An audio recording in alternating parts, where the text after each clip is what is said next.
ಇತ್ತ ಹಾಸನದಲ್ಲಿ ಮಳೆ ಬಂದ್ರೆ ರೈಲ್ವೆ ಪ್ಲಾಟ್ಫಾರಂ ಸೋರ್ತಾ ಇದೆ. ರೈಲ್ವೆ ಪ್ಲಾಟ್ಫಾರಂನ ಮೇಲ್ಚಾವಣಿ ಪ್ರಯಾಣಿಕರು ಪರದಾಡ್ತಾ ಇದ್ದಾರೆ. ಮಳೆ ಬಂದ್ರೆ ಸಾಕು ಹಾಸನದಲ್ಲಿ ರೈಲ್ವೆ ಪ್ಲಾಟ್ಫಾರ್ಮ್ನಲ್ಲಿ ಸೋರಿಕೆ. ಹಾಸನದ ಅರಸೀಕೆರೆ ಜಂಕ್ಷನ್ ರೈಲ್ವೆ ಪ್ಲಾಟ್ಫಾರ್ಮ್ನಲ್ಲಿ ಘಟನೆ ನಡೆದಿರೋದು.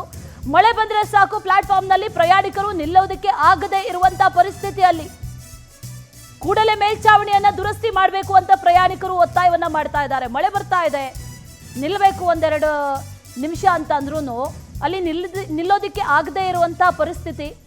ರೈಲ್ವೆ ಪ್ಲಾಟ್ಫಾರ್ಮ್ನ ಮೇಲ್ಚಾವಣಿಯೇ ಸೋರ್ತಾ ಇದೆ. ಇಡೀ ಮೇಲ್ಚಾವಣಿ ಸೋರ್ತಾ ಇರೋದನ್ನ ಗಮನಿಸ್ತಾ ಇದೀವಿ. ಯಾರಿಗೂ ಕೂಡ ನಿಲ್ಲೋದಕ್ಕೆ ಆಗದೆ ಇರುವಂತಹ ಪರಿಸ್ಥಿತಿ. ಅದಷ್ಟೇ ಅಲ್ಲ, ಆ ರೈಲ್ವೆ ಪ್ಲಾಟ್ಫಾರ್ಮ್ನ ಉದ್ದಕ್ಕೂ ಕೂಡ ಅದೇ ರೀತಿಯಾದಂಥ ವ್ಯವಸ್ಥೆ ಆಗಿದೆ. ಕೂಡಲೇ ಮೇಲ್ಚಾವಣಿಯನ್ನು ದುರಸ್ತಿ ಮಾಡಬೇಕು ಅನ್ನುವಂಥದ್ದು ಒತ್ತಾಯ. ಯಾಕಂದರೆ ಅಲ್ಲಿ ನಿಲ್ಲೋದಕ್ಕೂ ಕೂಡ ಆಗ್ತಾ ಇಲ್ಲ ಯಾರಿಗೂ ಕೂಡ. ಒಂದು ಕಡೆ ಹೊರಗಡೆ ಮಳೆ ಬರ್ತಾ ಇದೆ, ಮತ್ತೊಂದು ಕಡೆಯಲ್ಲಿ ಪ್ರಯಾಣಿಸಬೇಕು ಅನ್ನುವಂಥ ಸಂದರ್ಭದಲ್ಲಿ ಸಾಮಾನ್ಯವಾಗಿ ರೈಲ್ಗಳು ಡಿಲೇ ಆಗುವಂಥದ್ದೆಲ್ಲ ಸಾಮಾನ್ಯವಾಗಿ ನಡೆಯುತ್ತೆ ಮಳೆ ಬಂದಂಥ ಸಂದರ್ಭದಲ್ಲಿ. ಆ ಸಂದರ್ಭದಲ್ಲಿ ನಿಲ್ಲಬೇಕು, ಕಾಯಬೇಕು ಅನ್ನುವಂಥದ್ದೇನಾದರೂ ಮಾಡೋದಾದರೆ ಆ ರೈಲ್ವೆ ಪ್ಲಾಟ್ಫಾರ್ಮ್ನಲ್ಲಿ ನಿಲ್ಲೋದಕ್ಕೆ ಆಗ್ತಾ ಇಲ್ಲ. ಯಾಕಂದರೆ ರೈಲ್ವೆ ಪ್ಲಾಟ್ಫಾರ್ಮ್ನ ಮೇಲ್ಚಾವಣಿಯ ಸೋರ್ತಾ ಇದೆ.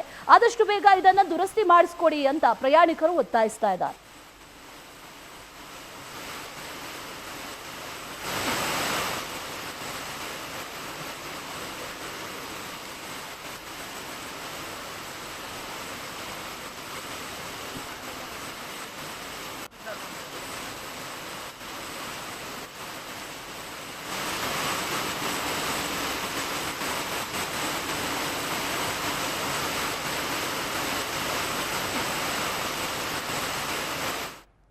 ವಿಚಾರಕ್ಕೆ ಸಂಬಂಧಪಟ್ಟಂತೆ ಮತ್ತಷ್ಟು ಡೀಟೇಲ್ಸ್ ಅನ್ನ ನೀಡ್ತಾ ಹೋಗ್ತಾರೆ ನಮ್ಮ ಪ್ರತಿನಿಧಿ ಸಚಿನ್ ಶೆಟ್ಟಿ. ದೂರವಾಣಿ ಸಂಪರ್ಕದಲ್ಲಿ ಜಾಯಿನ್ ಆಗ್ತಾ ಇದ್ದಾರೆ.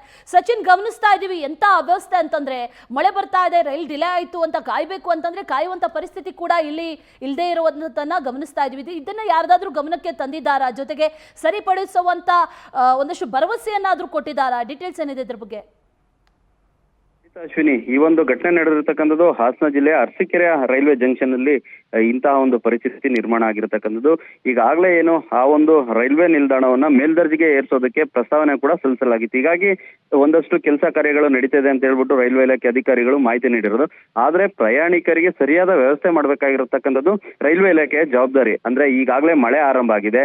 ಹಾಗಾಗಿ ಸಾಕಷ್ಟು ಆ ಒಂದು ರೈಲ್ವೆ ಮಾರ್ಗ ಏನಿದೆ ಅದು ಹುಬ್ಳಿ, ಧಾರವಾಡ, ಶಿವಮೊಗ್ಗ ಕಲ್ಪಿಸುವಂತಹ ಮಾರ್ಗ ಆಗಿದೆ. ಹೀಗಾಗಿ ಸಾಕಷ್ಟು ರೈಲುಗಳು ಅಲ್ಲಿ ಪ್ರಯಾಣ ಬೆಳೆಸ್ತವೆ. ಅಷ್ಟೇ ಅಲ್ಲದೆ ಅರಸೀಕೆರೆ ಮೈನ್ ಜಂಕ್ಷನ್ ಆಗಿರೋದ್ರಿಂದ ಅಲ್ಲಿ ಸಾಕಷ್ಟು ಪ್ರಯಾಣಿಕರು ಕೂಡ ಬಂದು ಹೋಗ್ತಾ ಇರ್ತಾರೆ. ಹೀಗಾಗಿ ಅವರಿಗೆ ಸೂಕ್ತವಾದ ಒಂದು ಒಂದು ಏನು ವ್ಯವಸ್ಥೆನ ಕಲ್ಪಿಸ್ಬೇಕಂತ ಹೇಳ್ಬಿಟ್ಟು ಸ್ಥಳೀಯರು ಒಂದು ಒತ್ತಾಯನ ಮಾಡ್ತಿದ್ರು. ಹೀಗಾಗಿ ಈಗಾಗಲೇ ಈ ಬಗ್ಗೆ ಗಮನ ಹರಿಸಿದ್ವಿ. ಆದಷ್ಟು ಬೇಗ ರೈಲ್ವೆ ಇಲಾಖೆಯಿಂದ ಏನು ಒಂದು ಮೇಲ್ಚಾವಣಿ ಸೋರ್ತಾ ಇದೆ ಅದಕ್ಕೆ ದುರಸ್ತಿನ ಮಾಡ್ತೀವಿ ಅಂತ ಹೇಳ್ತಿದ್ದಾರೆ. ಆದ್ರೆ ಇಲ್ಲಿವರೆಗೂ ಕೂಡ ಯಾರು ಕೂಡ ಆ ಒಂದು ರಿಪೇರಿ ಕಾರ್ಯ ಮಾಡೋದಕ್ಕೆ ಮುಂದಾಗಿಲ್ಲ. ಹೀಗಾಗಿ ಸಾರ್ವಜನಿಕರ ಆಕ್ರೋಶ ಆಗಿರ್ತಕ್ಕಂಥದ್ದು. ತುರ್ತಾಗಿ ಏನು ಆ ಒಂದು ಮೇಲ್ಚಾವಣಿ ಸೋರ್ತಾ ಇದೆ, ಮೇಲ್ಚಾವಣಿಗೆ ತಾತ್ಕಾಲಿಕವಾಗಿ ನಮ್ಗೆ ನೀರು ರೈಲ್ವೆ ನಿಲ್ದಾಣದ ಒಳಗಡೆ ಬರದಂತೆ ಸರಿಪಡಿಸ್ಕೊಡ್ಬೇಕು. ಆಗ ಪ್ರಯಾಣಿಕರಿಗೆ ಯಾವುದೇ ರೀತಿಯ ತೊಂದರೆ ಆಗದಂತೆ ಸಹಕಾರ ನೀಡಬೇಕು ಅಂತ ಹೇಳ್ಬಿಟ್ಟು ಒತ್ತಾಯ ಮಾಡ್ತಿರ್ತಕ್ಕಂಥದ್ದು. Ashwini. Okay Sachin, thank you ಡೀಟೇಲ್ಸ್ಗೆ.